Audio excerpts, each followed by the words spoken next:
Thyroid control, वजन भी कम, बस 1 चम्मच से। मेरे प्यारे आत्मन, रुको, एक पल के लिए रुको।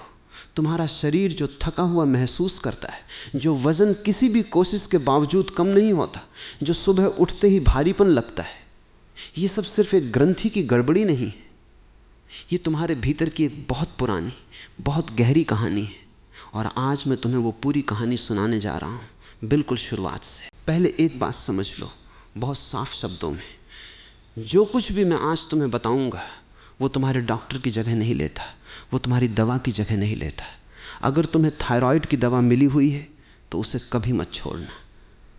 जो मैं तुम्हें बताने जा रहा हूँ वो उस इलाज के साथ चलने वाला सहारा है, उसकी जगह नहीं। ये बात मैं इसलिए कह रहा हूँ क्योंकि तुम्हारा स्वास्थ्य, तुम्हारी सुरक्षा मेरे लिए हर उस बात से ज़्यादा ज़रूरी है जो मैं आज तुम्हें कहने वाला हूँ। अब सुनो एक कहानी। एक गांव में एक स्त्री रहती थी जिसका शरीर धीरे धीरे भारी होता जा रहा था, बिना किसी वजह के। वो पहले जितना ही खाती फिर भी वजन बढ़ता जाता। वो थकी रहती, चाहे वो सोई कितनी भी क्यों न हो। उसने एक वैद्य से मिलने का फैसला किया। वैद्य ने उसकी नब्ज पकड़ी, उसकी आंखों में देखा बहुत देर तक, और फिर पूछा, बेटी, तुम्हारे गले में यहां इस जगह पर। उसने अपनी उंगली गले के बीचों बीच रखी। क्या तुम्हें कभी महसूस होता है जैसे कुछ अटका हुआ है, जैसे कोई बात है जो तुमने कभी कही नहीं? स्त्री चौंक गई। उसने कहा, वैद्य जी, ये कैसा सवाल है? मैं तो अपने शरीर की बात कर रही हूं। वैद्य मुस्कुराया बहुत कोमलता से। उसने कहा, यही तुम्हारा गला है, यही तुम्हारा वो हिस्सा है जहां से तुम्हारी आवाज निकलती है, जहां से तुम अपना सच बाहर लाती हो। जब ये आवाज बरसों तक दबाई जाती है, जब सच बरसों तक निगला जाता है, तो ये जगह, ये ग्रंथि जिसे तुम थायराइड कहते हो, वो इस दबाव को अपने भीतर समेटने लगती है। शरीर मशीन नहीं है बेटी, शरीर एक जीवंत डायरी है जिसमें हर अनकही बात लिखी जाती है। समझो इस बात को गहराई से मेरे प्यारे आत्मन। तुम्हारा गला, तुम्हारी थायराइड ग्रंथि, ये वो द्वार है जहां से तुम्हारी अभिव्यक्ति निकलती है। तुम्हारी इच्छाएं, तुम्हारी सच्चाई, तुम्हारा नहीं कहने का साहस, तुम्हारा मुझे ये चाहिए कहने का साहस। जब ये द्वार बरसों तक बंद रखा जाता है तो शरीर उस दबे हुए बोझ को कहीं ना कहीं जमा करता है, और अक्सर ये बोझ, ये भारीपन वजन के रूप में, थकान के रूप में प्रकट होता है। मैं तुमसे कोई चमत्कार का वादा नहीं कर रहा। मैं तुमसे ये नहीं कह रहा कि 1 चम्मच कोई चीज़ पी लो और तुम्हारी थायराइड कंट्रोल हो जाएगी। ऐसा कोई दावा झूठा है और मैं झूठ नहीं बोलता। लेकिन मैं तुमसे ये ज़रूर कहता हूँ, जीवन शैली में, भोजन में, मन की शांति में कुछ ऐसे बदलाव हैं जो तुम्हारे डॉक्टर के इलाज के साथ मिलकर तुम्हारे शरीर को एक बेहतर, अधिक संतुलित अवस्था की तरफ ले जा सकते हैं। अब सुनो, उस वैद्य ने उस स्त्री को क्या बताया। उसने कहा, हर सुबह खाली पेट 1 चम्मच भीगे हुए मेथी के दाने खाओ और उनका पानी भी पियो। ये बात सुनकर स्त्री ने पूछा, बस इतना ही वैद्य जी? क्या ये मेरी बीमारी को जड़ से खत्म कर देगा? वैद्य की आंखों में एक गहरी सच्चाई आई। उसने कहा, बेटी, मैं तुम्हें झूठी उम्मीद नहीं दूंगा। ये मेथी, ये 1 चम्मच, ये तुम्हारे शरीर को सहारा देगा, तुम्हारे पाचन को, तुम्हारे चयापचय को थोड़ा संतुलित करने में मदद करेगा। लेकिन ये तुम्हारी दवा की जगह नहीं लेगा और ये अकेला तुम्हें ठीक नहीं करेगा। असली उपचार तब शुरू होता है जब तुम अपने भीतर के उस दबे हुए सच को भी सुनना शुरू करती हो जिसे तुमने बरसों से अनकहा छोड़ रखा है। मेरे प्यारे आत्मन, यही सत्य है जिसे आज की भागती दुनिया भूल चुकी है। हम एक गोली में, 1 चम्मच में, एक तुरंत उपाय में समाधान खोजते हैं, बिना ये समझे कि शरीर की हर गड़बड़ी किसी न किसी गहरी कहानी का प्रतिबिंब है। अब मैं तुम्हें उस मेथी के दाने की पूरी विधि बताता हूँ, और साथ ही वो गहरी बात भी जो उस वैद्य ने उस स्त्री को आगे बताई। रात को सोने से पहले 1 चम्मच मेथी के दाने 1 गिलास पानी में भिगो दो।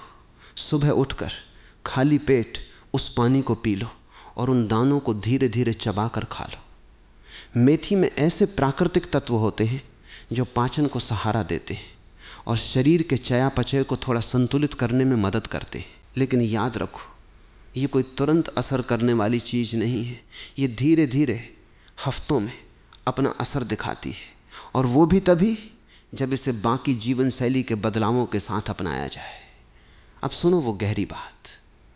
वैद्य ने कहा, बेटी मुझे बताओ, आखिरी बार तुमने अपने पति से, अपने परिवार से, अपने मन की कोई सच्ची बात कब कही थी, बिना किसी डर के, बिना किसी हिचकिचाहट के? स्त्री देर तक सोचती रही और फिर उसकी आंखों में आंसू आ गए। उसने कहा, मुझे याद नहीं वैद्य जी, मैंने हमेशा सबकी बात मानी, हमेशा सबको खुश रखने की कोशिश की, अपनी बात कभी नहीं कही। वैद्य ने कोमलता से कहा, यही तुम्हारे गले का बोझ है। तुमने बरसों तक अपनी आवाज़ को दबाया, ये सोचकर कि अपनी बात कहना स्वार्थ है, कि दूसरों को खुश रखना ही तुम्हारा धर्म है। लेकिन जो स्त्री अपनी आवाज़ को हमेशा दबाती है, उसका शरीर भी धीरे धीरे उस दबाव को अपने भीतर जमा करने लगता है। मेरे प्यारे आत्मन, ये सिर्फ उस स्त्री की कहानी नहीं है, ये हम सब की कहानी है।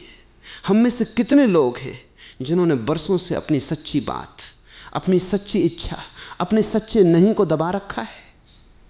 हम मुस्कुराते हैं जब हमारा मन रोने का करता है, हम हाँ कहते हैं जब हमारा मन नहीं चीखता है।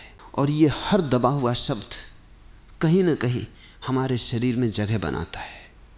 अब मैं तुम्हें वज़न के बारे में भी एक गहरी बात बताता हूँ। बहुत बार जो वज़न शरीर पर जमा होता है वो सिर्फ भोजन का परिणाम नहीं होता, वो एक सुरक्षा कवच होता है जिसे शरीर खुद अपने लिए बनाता है। जब कोई व्यक्ति बरसों से किसी भावनात्मक चोट से, किसी असुरक्षा से, किसी डर से जूझ रहा होता है, तो शरीर बिना किसी होश के एक अतिरिक्त परत बना लेता है, ये सोचकर कि ये उसे सुरक्षित रखेगी। एक और स्त्री की कहानी सुनो, जो एक बूढ़ी सन्यासिनी के पास गई थी अपने बढ़ते वजन की शिकायत लेकर। सन्यासिनी ने उससे पूछा, तुम्हारा वजन कब से बढ़ना शुरू हुआ? क्या उस समय के आसपास तुम्हारे जीवन में कोई बड़ी घटना हुई थी? स्त्री ने सोचा और फिर बोली, हाँ, वो मेरी शादी टूटने के बाद शुरू हुआ था। सन्यासिनी ने सिर हिलाया। तुम्हारे शरीर ने खुद को बचाने का एक तरीका ढूंढ लिया। उसने सोचा, अगर मैं भारी हो जाऊं, अगर मैं कम आकर्षक दिखूं, तो शायद मुझे फिर कभी वो चोट नहीं सहनी पड़ेगी जो मैंने पहले सही। ये शरीर की एक अनकही सुरक्षा है जिसे तुम अपनी सोच से नहीं, अपने दिल से समझना होगा। मेरे प्यारे आत्मन, अगर तुम्हारे भीतर भी कोई ऐसी कहानी हो, कोई ऐसी चोट जिससे तुम्हारा शरीर तुम्हें बचाने की कोशिश कर रहा हो, तो पहले उस चोट को स्वीकार करो, उसे महसूस करो, उसे रोने दो अगर ज़रूरत हो। बिना उस भीतरी कहानी को सुने बाहरी उपाय, चाहे वो कितने भी अच्छे क्यों ना हो, अधूरे रह जाते हैं। अब मैं तुम्हें भोजन के बारे में कुछ बताता हूँ, क्योंकि ये भी उतना ही महत्वपूर्ण है जितनी वो भीतर की भावनात्मक यात्रा। आयोडीन युक्त भोजन जैसे साबुत नमक, हरी पत्तेदार सब्जियां और मौसमी फल थायराइड ग्रंथि के लिए ज़रूरी पोषण देने में सहायक माने जाते हैं। लेकिन साथ ही कुछ चीज़ों से संयम रखना भी उतना ही ज़रूरी है। बहुत ज़्यादा प्रोसेस्ड भोजन, बहुत ज़्यादा चीनी और बहुत ज़्यादा तला हुआ खाना, ये शरीर के भीतर की सूजन को बढ़ाते हैं, जो थायराइड के संतुलन को और बिगाड़ सकते हैं। एक और पुरानी सीख है नारियल तेल की। सीमित मात्रा में भोजन बनाने में नारियल तेल का उपयोग कुछ लोगों को अपने चयापचय में हल्का सहारा देने में मददगार लगता है, लेकिन ये भी किसी चमत्कार की तरह नहीं, बल्कि एक सहायक भूमिका में देखा जाना चाहिए। अब मैं तुम्हें एक और कहानी सुनाता हूँ जो एक गायिका की है। ये गायिका बरसों से गाना गाती थी, लेकिन एक दिन उसकी आवाज़ अचानक कमज़ोर पड़ने लगी और साथ ही उसका वजन भी बढ़ने लगा। वो एक वैद्य के पास गई। वैद्य ने उससे पूछा, तुम अपने गीतों में क्या गाती हो, अपने गीत या दूसरों की पसंद के गीत? गायिका ने कहा, मैं वही गाती हूँ जो लोग सुनना चाहते हैं, जो मेरे उस्ताद ने सिखाया, जो प्रचलित है। वैद्य ने पूछा, और तुम्हारा अपना गीत? वो जो तुम्हारे भीतर से उठता है, जिसे तुमने कभी गाया नहीं। गायिका चुप हो गई, उसकी आंखों में आंसू आ गए। उसने कहा, मैंने बरसों पहले अपना गीत गाना बंद कर दिया, ये सोचकर कि वो किसी को पसंद नहीं आएगा। वैद्य ने कोमलता से कहा, यही तुम्हारे गले का, तुम्हारी थायराइड का दर्द है। जब तुम अपना सच्चा गीत गाना बंद कर देती हो तो तुम्हारा गला, तुम्हारी आवाज़ का द्वार धीरे धीरे कमज़ोर पड़ने लगता है। आज रात से चाहे कोई सुने या न सुने, अपने कमरे में अकेले अपना वो पुराना गीत गाओ जिसे तुमने बरसों पहले छोड़ दिया था। गायिका ने वैसा ही किया। पहले दिन उसकी आवाज़ कांपी, टूटी, लेकिन उसने गाना जारी रखा। हफ्तों में, महीनों में उसकी आवाज़ में फिर से वो पुरानी ताकत लौटने लगी, और साथ ही उसके शरीर में भी एक नई हल्कापन महसूस होने लगा। मेरे प्यारे आत्मन, हो सकता है तुम्हारा भी कोई ऐसा गीत हो, कोई ऐसी सच्चाई जिसे तुमने बरसों पहले गाना बंद कर दिया। आज रात जब तुम अपना गुनगुना पानी या भीगी मेथी लो, कुछ पल के लिए जोर से, बिना किसी शर्म के कुछ शब्द बोलो जो तुमने बरसों से भीतर दबा रखे। ये छोटा सा अभ्यास तुम्हारे गले के उस बंद द्वार को धीरे धीरे खोलने में मदद कर सकता है। अब मैं तुम्हें तनाव के बारे में एक गहरी बात बताता हूं। जब मन लगातार तनाव में रहता है, जब शरीर हमेशा लड़ो या भागो की अवस्था में रहता है, तो शरीर की पूरी हार्मोनल प्रणाली असंतुलित हो जाती है, और थायराइड, जो शरीर की सबसे संवेदनशील ग्रंथियों में से एक है, वो इस असंतुलन का सबसे पहले शिकार बनती है। तो हर सुबह और हर रात कुछ मिनट के लिए गहरी सांस लेने का अभ्यास करो। सांस भीतर लो, धीरे धीरे अपने गले के आसपास ध्यान दो। कल्पना करो कि वहाँ एक कोमल शांत रोशनी है जो हर तनाव को, हर दबाव को धीरे धीरे घोल रही है। सांस छोड़ो और महसूस करो कि तुम्हारा गला, तुम्हारा पूरा शरीर थोड़ा और शिथिल हो गया है। अब मैं तुम्हें दिनचर्या के बारे में विस्तार से बताता हूँ ताकि तुम इसे अपने जीवन में उतार सको। सुबह सूरज उगने के आसपास जागो। जागते ही बिस्तर से उठने से पहले कुछ पल शांत लेटे रहो, अपनी सांसों को महसूस करो। फिर उठो, वो भीगी हुई मेथी और उसका पानी लो, धीरे धीरे शांति से। इसके बाद कुछ देर, कम से कम 15 से 20 मिनट हल्की सैर करो धूप में, अगर संभव हो तो। सूरज की रोशनी का भी थायराइड के स्वास्थ्य से गहरा संबंध माना जाता है। सुबह की हल्की धूप में कुछ समय बिताना शरीर की प्राकृतिक लय को संतुलित करने में सहायक होता है। भोजन में नियमितता बहुत ज़रूरी है। बहुत लंबे समय तक भूखे रहना, फिर एक साथ बहुत ज़्यादा खा लेना, ये शरीर के चयापचय को असंतुलित करता है। इसकी जगह दिन में 3 बार नियमित समय पर संतुलित भोजन करना बेहतर माना जाता है। रात को सोने से पहले अपने गले पर हल्के हाथों से बहुत ही कोमलता से गुनगुने तेल की मालिश करो।